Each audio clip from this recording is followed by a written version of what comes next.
Hi, I'm Scott Olsen, the U.S. leader of PwC's Human Resource Services practice. I'm joined today by Amy Bergner, Managing Director in our practice, and we're here to introduce the Winter 2014 edition of HR Innovation. Now, the weather in the early part of this year has been pretty risky and pretty variable, and coincidentally, our theme for this edition is risk and compliance issues for HR and business leaders of U.S. and global companies.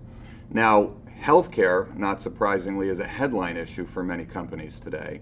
And one of the first topics we'll cover is some specific issues related to the Affordable Care Act.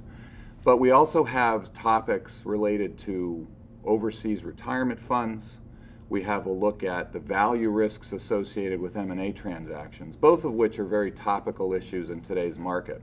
The last feature that we have really focuses on a broader view, not just the temporal issues of today, but how companies can take a more comprehensive view of risk and compliance so that they can not just address today's challenges, but really be prepared for those that we know will be on the horizon in the future.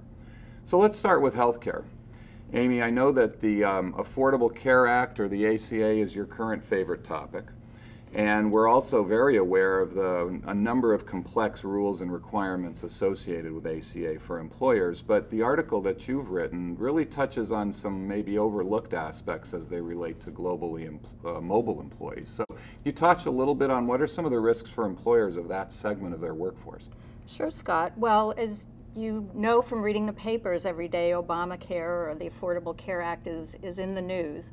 And the globally mobile workforce doesn't escape issues there. So any employer that has inbound or outbound employees, expatriates, is going to be affected. And this is an often neglected part of the workforce when they're going through their assessment and analysis.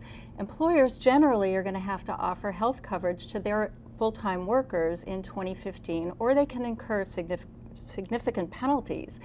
And overlooking this population could trigger the penalties for employers. So if I understand it, sometimes when people send their employees overseas or when they're bringing people into the United States, they may cover them with some form of medical or other kind of health care, but maybe not the same things they're offering to their full-time U.S. workforce. So is that what you're getting at, some of the insurance coverage and making sure that's compliant?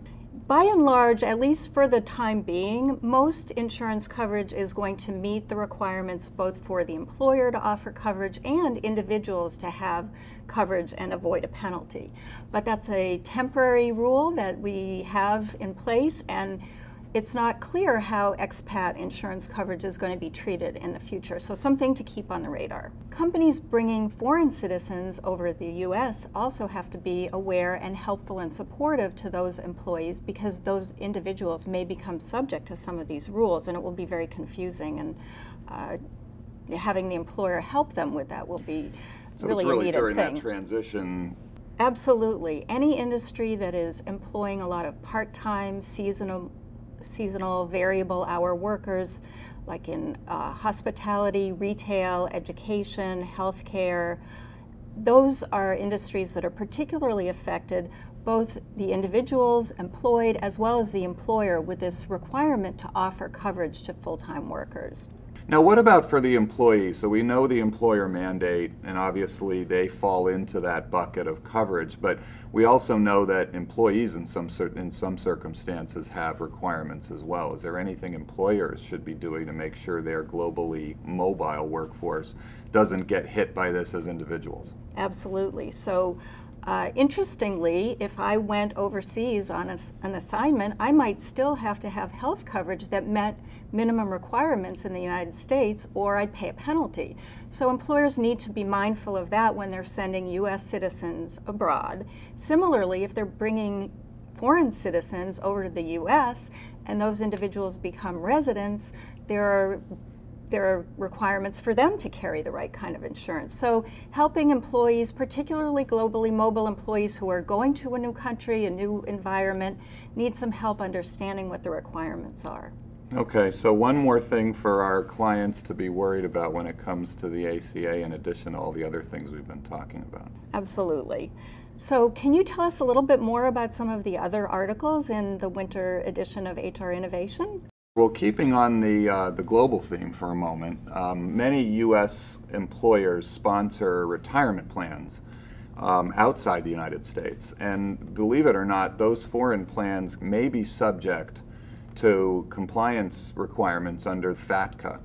The good news is there's typically ways for companies to get exceptions to many of the reporting and compliance requirements under FATCA for those plans, but they nonetheless have to go through, make sure they understand the implications of those plans, who's covered by them, and what the exception rules are. So the third area that we look at is M&A risk. So M&A seems to be heating up again. Companies are doing lots of different transactions, and as we know, the employees tend to be one of the major assets in deals these days. It's not just buying the assets or the customer accounts, but it's also getting the employees and the expertise that they bring.